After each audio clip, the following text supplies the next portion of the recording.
పూజలు అయిపోయినాయి అంటే ఇంట్లో ఖచ్చితంగా పచ్చి కొబ్బరి అయితే ఉంటుంది కదండి. పచ్చి కొబ్బరితో అయితే ఈ విధంగా చారు లేదా రసం ట్రై చేయండి. టేస్ట్ అయితే చాలా బాగుంటది. నేనైతే దీన్ని చారు అంటాం కన్నా రసం అయితే అంటాను. ఎందుకంటే ఇందులోకి మిరియాలు, ధనియాలు, జీలకర్ర, ఎండుమిర్చి అలాగే అల్లం వేసి చేస్తున్నాం కాబట్టి రసం అంటున్నాను.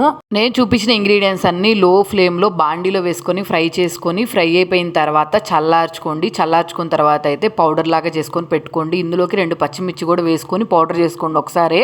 పచ్చి కొబ్బరిని అయితే చిన్న చిన్న ముక్కలుగా కట్ చేసుకొని మిక్సీ జార్లోకి వేసుకొని వాటర్ వేసుకొని మెత్తటి పేస్ట్ లాగా అయితే చేసుకొని ఆ పేస్ట్లో నుంచి జ్యూస్ అంతా ఇలా కలెక్ట్ చేసుకొని పక్కన పెట్టేసుకోండి. చివరిగా అయితే తాలింపు బాండి తీసుకొని అందులోకి ఆయిల్ వేసుకొని మెంతులు, జీలకర్ర, ఆవాలు, ఎండుమిర్చి, వెల్లుల్లి, కరివేపాకు, ఆనియన్స్ వేసుకొని పసుపు వేసుకొని ఫ్రై చేసుకోండి. ఇవన్నీ ఫ్రై అయిపోయిన తర్వాత అయితే టమాటోలు వేసుకోండి.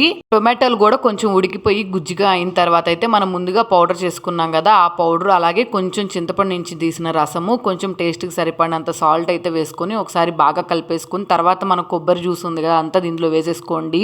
ఇందులో చింతపండు ప్లేస్లో మీరు నిమ్మకాయ రసం కూడా యాడ్ చేసుకోవచ్చు. నేను నిమ్మకాయ రసం కాకుండా చింతపండు గుజ్జు అయితే యాడ్ చేసుకుని ఒకసారి మొత్తం కలిపేసుకొని మరుగుబట్టే టయానికి అయితే కొంచెం కొత్తిమీర వేసుకొని ఒకసారి మరుగుబట్టిన తర్వాత దింపేసేయండి.